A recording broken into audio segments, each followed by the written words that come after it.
So let us begin. There was an attempted coup in Gabon. I'll give the details, right? So the question is, are coups the solution to African dictatorships? Let's see. My analysis is the more things change, the more they remain the same. So I don't believe that coups are the answer to dictatorships in Africa. So what happened in Gabon, right? 5 soldiers, just 5 of them, took control of a radio station, the national radio station in Gabon, right? 3 young soldiers can be seen in the, okay, you can see them wearing military fatigue and holding guns. I think you saw them in the background. One was sitting reading the statement, and 2 guys were holding guns. One was kind of like ready for action. The other one was kind of like, I'm chilled, I'm cool. So Lieutenant Kelly Ondo Obiang, he said that he's the one who represented the group. And what was the group's name? The name was the Patriotic Movement of the Defense and Security Forces of Gabon. A pretty long name, right? So they read a statement and they announced a National Restoration Council.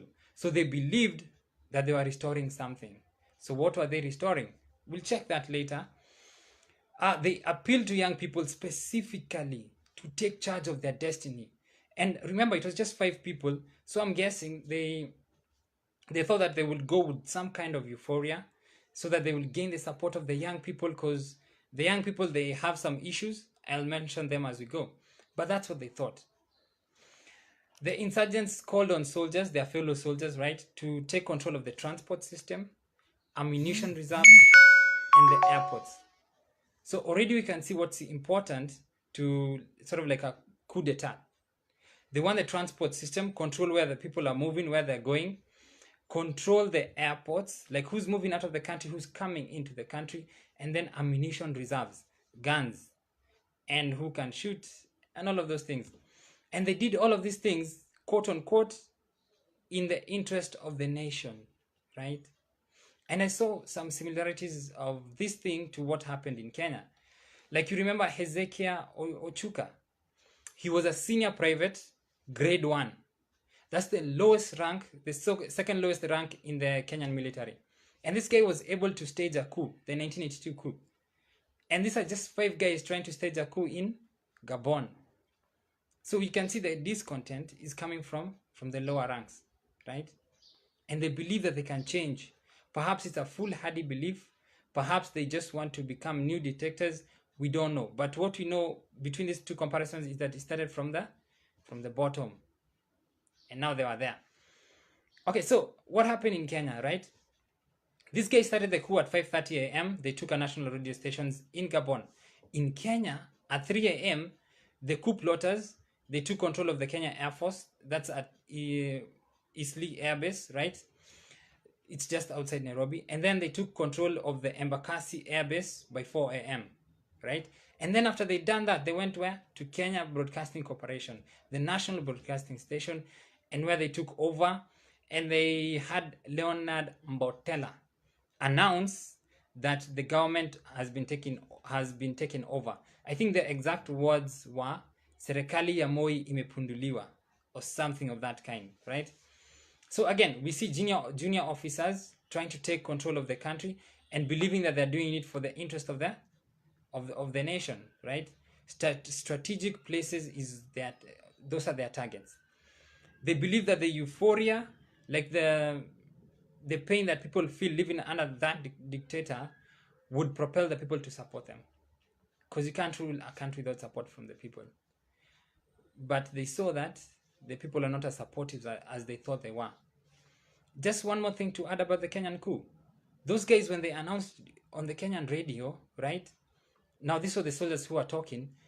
They actually told people to stay indoors. And if they moved outdoors, then they would face the wrath. Whatever happened to them, then they're not responsible. It was actually a threat. Like, when you move out, you'll face the wrath of the soldiers. And it won't be their fault, because they have that kind of mentality. Anyway, the idea was that this coup, perhaps they are not for the people. Perhaps they're just new dictators in the disguised, wolves disguised as sheep, right? Trying to save the people. Anyway, we'll talk about that later. Another thing about the Kenyan coup, it was being planned while there were war games happening in Lodwar, right?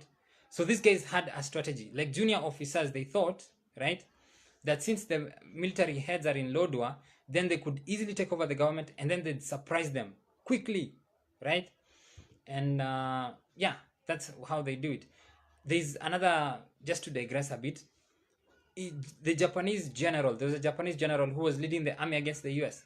He had this theory that if they hit Pearl Harbor and they hit it hard, right, then they would have 6 months to take over the Pacific, right? And if they don't take over the Pacific within 6 months, then they would have lost the Pacific War, because the US would now assemble its military might to fight them, right? So they didn't take over the Pacific within the 6 months, and the prediction of the general, it came true. The US was able to assemble its economic, industrial, and military might together, and it won the Pacific War. These guys were dependent on the element of surprise, like in the Kenyan case and in the Gabon case, because the president is out of the country.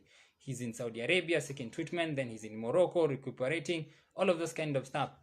Makes you wonder why he wouldn't have built facilities in his country within the 9 years that he was in power. So anyway, the question is, just 5 soldiers, right? And in Kenya, the second lowest ranking soldier, right? Could they have done these things on their own? Is it possible for soldiers, low ranking soldiers, to do it on their own? These guys, in their statement in Gabon, they say that they are potential supporters for their cause. They mentioned some army generals, they mentioned some people in civil society, they mentioned opposition leaders, right? And you can get this idea, like in Kenya, Jaramogi Oginga Odinga was implicated in the 1982 coup attempt, and Raila Amolo Odinga was also implicated in the 1982 coup attempt. It's very hard for these guys to do it on their own. They always believe that somebody will come, somebody is so aggrieved that they will come to their aid, right? Or that the people would rally behind them. But again, they overestimated the will of the people. And the people, I think, they are also skeptical about whether these soldiers were really acting in their best interest. But anyway, as I always say, for anything that people want to do, there's always an underlying reason why they give reasons for doing so. Like the basis of this revolt. What was the basis of this revolt? Now, Gabon achieved independence from France in 1960. It's a long time ago. 3 years before Kenya. 3 years before Kenya. These guys were independent, right? And since then, they've only been ruled by 3 guys. 3 people. The first one was called Leon Mba. He ruled for 7 years and 102 days. Now, some similarities with Kenya. This guy, Leon, was from a relatively wealthy family, as was Kenyatta, right? He was imprisoned by the French for the same reason why the British imprisoned Kenyatta, because they thought that he was the guy leading the revolution, right? The French let him out of prison. The British let Kenyatta out of prison, right? The similarities are they're eerie, right? And the reason is this, because it's all an act, right? It's all a way of bringing somebody who will fight for your interests, right? But then disguising it for the people, such that the people believe that they're fighting for their interests. At first, you could be arrested because you're truly fighting for the people. But when they let you out, they know exactly who you will be fighting for. And it's not for your people. And that's what happened in the case of Leon, when the French let him out. So this guy, after the French, he was accused of killing a woman. That's part of his history. Still became president, still stayed as president, right? The French, the guys who had arrested him, they helped him suppress a coup, because there's some guy who tried to take over from him. So this guy stayed in power. He died of cancer. Kenyatta died in power, right? And remember the shifter wars, right? Where Kenyatta was depending upon the British in case of something, massive happening. Kenyatta was dependent on the British to come to his aid, right? Even in the case of Idi Amin, I think Kenyatta was that Kenyatta? But they were dependent on, like, the British help, right? Because we have a treaty. I think we still have that treaty, but we had a treaty with the British. In case something happened, the British would come to our aid. So this guy died of cancer when he was in power, and Omar Bongo succeeded him. So who's this guy, Omar Bongo? So after 7 years of Leon, Omar Bongo took over for 41 years. For 41 years. Again, remember, the French were helping Leon, right? So Omar Bongo took over for 41 years and 188 days. He had a single party. It was a single party until 1990. Does it remind you of something? Kenya was a single party under Moi, right?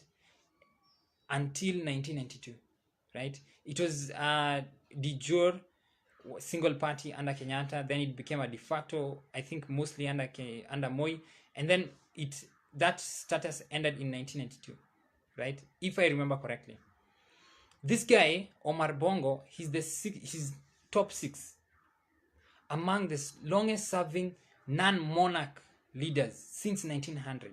He served for 41 years. But then Africans, we love outdoing ourselves.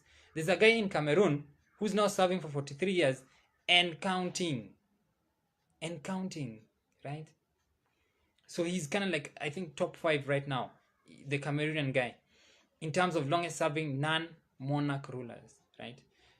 So this guy, Omar Bongo, what he does, like most African leaders, right? They introduce their sons into politics, right? So he introduced his sons into ministerial duties.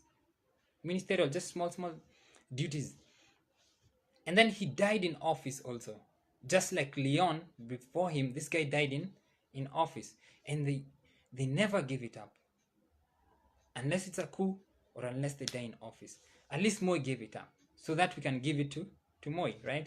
But these other guys, they have an issue with giving up power, right? Mostly because they know they have done so many bad things, right? That when they give out power, the chickens will come home to roost. An example, Omar Bashir in Sudan. The people are not going after him, right? So anyway, a funny thing, right? So this guy rules for 41 years until his death in, I think, May 2009 or something. In 2009. From May 2009 to October 2009, 2 acting presidents take over, right? The first one for, I think, a month. The second one for the duration of the acting presidents. So this guy collectively, they rule for 163 days as acting presidents, right? And why are they acting? And why for 163 days? In my opinion, it is to prepare the country for the takeover of the country by the son of now the dead president. His name is Ali Bongo. The guy in Gabon right now, the current president. So Ali Bongo, under his dad, he was the Minister of Finance and he was the Minister of Defense. Again, strategic positions to make him known internationally, and then control of the military. So that when he takes over, right, when he takes over, he has the forces behind him, right? So anyway, he becomes president. He wins re-election in 2016. Violence, accusations of fraud, and all of those things in 2016. So this guy, again, he was the Minister of Defense. His dad had ruled for 41 years. This guy, he has been in power for 9 years. That's 50 years, right? One single family, 50 years. And the army, right, he had control of the army before he actually came into power, right? Because his dad prepared him for power, right? And now he's in power. The army, most of it, the presidential guard, the ones who call the shots in the army, they come from his home area, right? So it really explains why it's only the junior officers who are part of this kind of like coup. Because the top guys, this guy has them covered. He had them covered from as far back as 2008, 2006, 2007, right? So the army is solid. But the junior officers may not be playing steps, may not be moving with the top officers. And perhaps that's why there's the disgruntlement at the bottom. Because we all know the bottom guys feel it. The guys who are feeling right now what's happening in Somalia are not the top generals. I hear these guys are building skyscrapers, the Kenyan army, right? But the guys in Somalia, the guys who like, it's written that they are cooking with gas, but they're cooking with firewood, right? That they're eating meat, but they don't see meat. The guys who are feeling at the bottom over there. And perhaps that's why the reason they feel compelled to change the country. They have these idealistic policies that the people will come behind us, we will fight and we'll be free. Idealistic policies, idealistic ideas, right? And they come to nothing. Why? Because there's something deeper that's happening. The system is deep within. And to unravel it, it takes more than just a gun and a bullet, right? And hope that the people will come behind it. So why would these people believe that the people of Gabon would come behind them, right? Guess what the per capita GDP of Gabon is? It's 1.7 million Kenyan shillings. That's the per capita. Like, if you took the GDP of Gabon and you divided it by their population, which is 2 million, right? The BBC reports it at 1.8, but it's 2 million. You divide it, you'd find that everybody should have 1.7 million per year. That's a lot of cash, right? So why is the country, 1/3 of the country, living below poverty? That is why these guys, the soldiers, they thought that people would rally behind them, because they know that the people are hurting, right? The GDP per capita GDP of Kenya is 325,000. So that's 325,000 divided by 12. How much would you earn in terms of each month, right? But how much do Kenyans earn each month? So that's the kind of idea, where there are resources in the country and they're going elsewhere. These resources are going elsewhere. Where are they going to? Remember, the French were instrumental in this country's affairs since the beginning. So anyway, the life expectancy of Gabon is 62 years. I think in Europe it's an average of 80 years and above. In Kenya, I think we're at 73 or 70 something and above, right? But Gabon is 62. And they're supposed to have a GDP per capita of 1.7 million. As we have 325,000. What's happening in Gabon? Somebody is stealing in Gabon. So is the military the answer to these problems that are happening in Gabon? Are they the answer to these problems that we have in Africa? You cannot liberate the population that you regard as second-class citizens. It's impossible for you to do that. When you have an open disregard for civilian lives, you cannot be the same person to come and save those civilian lives. Like the coup in Kenya, when you tell the people to stay in their homes, or you're not responsible for what will happen to them, what regard do you have for them, right? When guys, usually African armies, they believe that they are gods. So anytime they're on the road, they believe that you should give way. They believe that the police should step aside when these guys are in there, even when they're in the wrong, right? When you believe yourself a god, you cannot save the people, because you'd want to be a god always, right? And that is why most African coups, they result in more dictatorship. Like Museveni got into power through a coup, right? He overthrew a dictator, and that's okay. But then what happens? He's now a dictator. And that's the story of Africa, right? There's another reason why we go it that way. And then there's the wisdom of Kibaki. Yes, Kibaki betrayed Raila and it was wrong. He stole the votes and it was wrong. Or his people stole the votes and it was wrong. He should have corrected it. But there was some wisdom in some of the things that he did. For example, in 2007, he made sure that there was as minimal military intervention in Kenya as possible.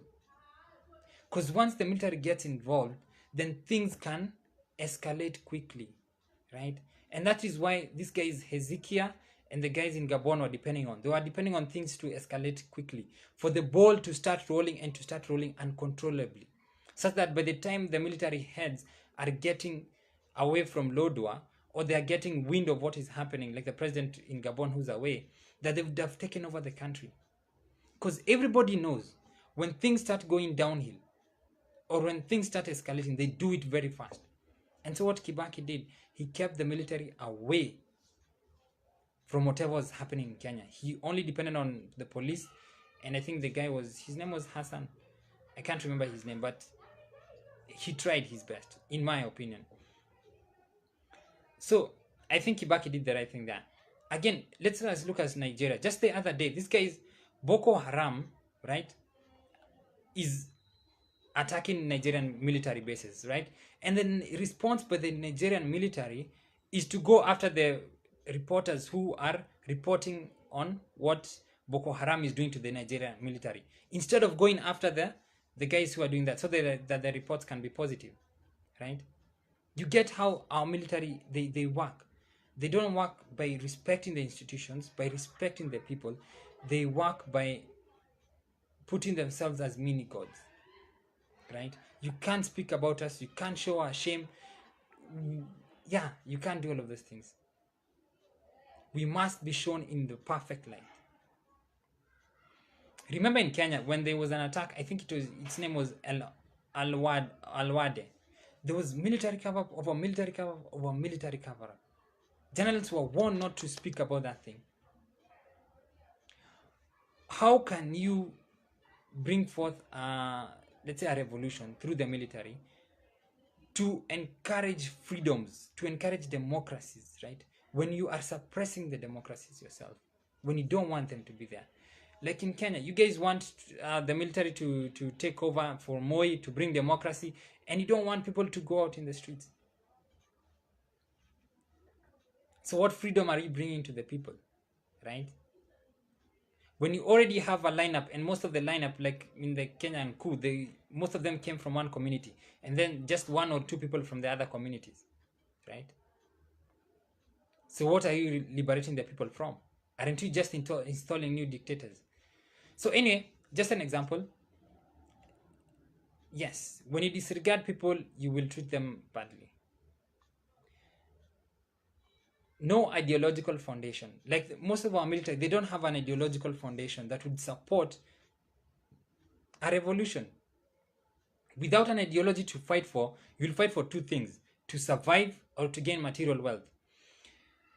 This guy, when the coup was not going well in Gabon, guys started running away, right? The fifth military officer who was part of this coup, they say that they found him under a bed, hiding under a bed. I don't know if they say that to embarrass him or if it's true, but that's the idea. You will run away because you want to survive, right? And then you would also fight to gain material wealth. Remember what happened in the Westgate, right? We are scared that the terrorists who are terrorizing our people in Westgate, the military has come, and we are, happy that they've come. These guys actually came with a small tank, right? So we're kind of like, whoa, this thing is serious, man. But yeah, our guys are there. And then after some time, we see guys walking out of Nakumatt with paper bags. What were they fighting for? So anyway, Che Guevara said this back in the day about his revolution and about his soldiers. The first thing we want is to be masters of our own destiny. That's what Che Guevara said, to be masters of our own destiny. And that's the thing that we lack in terms of the African military. It came from the colonial times. They were taught, fight for this guy, you are gods, you have a job, you guys, these are just Africans, they don't think much. Beat them into submission, beat them into thinking, right? The only way the African knows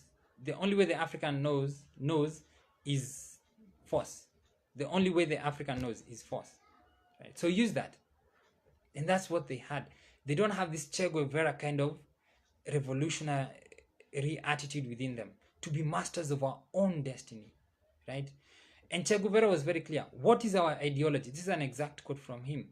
If I were asked whether our revolution is communist, I would define it as Marxist. He defined his ideology, and he was able to fight behind a given ideology, right? Our military guys don't know that. They go to Westgate, they see some shopping over there. They go to Somalia, Al-Shabaab, they see some charcoal over there that needs selling, right? They see aid from the Europeans, they see how they'll use that to build skyscrapers back in the city. So you get this. The revolution can't come from the military. It can't come through armed conflict in Africa. It cannot. We'll just be replacing one dictator with another. So anyway, an example is the US. Like after Pearl Harbor, guys were crying to enlist into the US Army. Guys were crying to go and fight Hitler.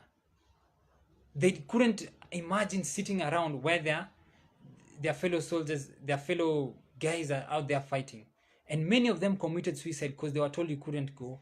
Because they had an ideology they would fight for. They could not imagine sitting back while somebody else is fighting for that fight, for that freedom, to end that war. We have an example of heroes, right? I'll give an example. Thomas Noel Sankara. I think you guys know him, right? So a group of revolutionaries, right? They seized power on his behalf. Not for themselves, but on his behalf, right? That was in 1983. And he became president of the Upper Volta. That time it was called the Upper Volta. At the age of 33. It doesn't matter what age you are. But as long as you have an ideology behind you, as long as you respect the people who you're fighting for, then you can fight for them. It does not require a bullet or a gun. It starts from the heart. And then it flows to the mind. And then it continues from there. Right?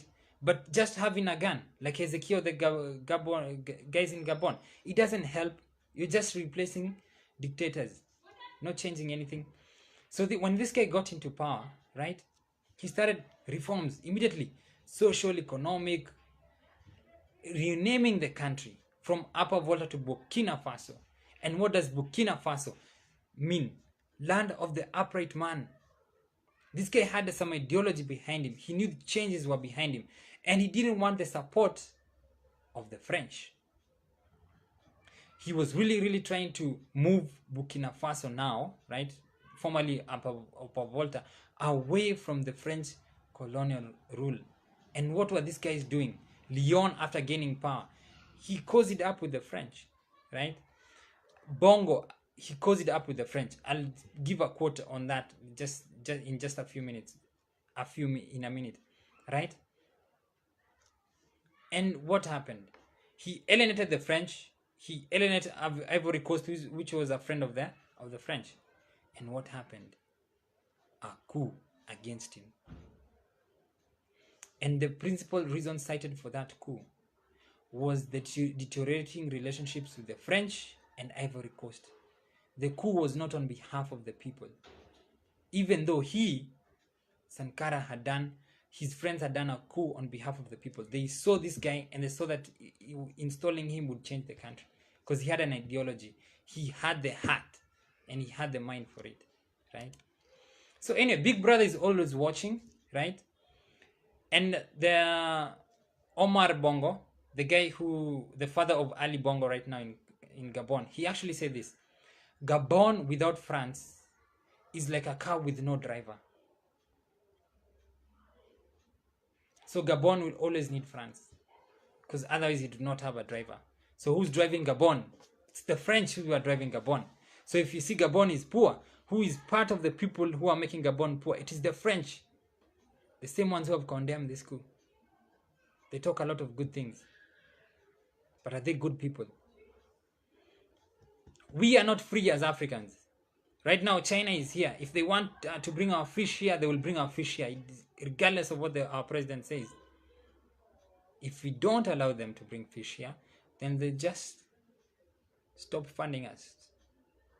And that's what they threaten. So their fish is still coming to Kenya. Are we a sovereign nation? Is Gabon a sovereign nation? So, an example, there are so many other examples. Like the son of Margaret Thatcher, he was convicted just 4 years for planning a coup in Equatorial Guinea. 4 years for planning a coup in Equatorial Guinea, right? What are the consequences of a coup? And you guys are giving this guy 4 years only. The Black Panther is the coat of arms for Gabon, which I found kind of funny, right? It was designed by a Swiss guy, so that's number one. Number two, do you have Black Panthers in Africa? The more things change, the more they remain the same. I'll see you guys tomorrow at 5 p.m. Thank you for watching. Bye-bye.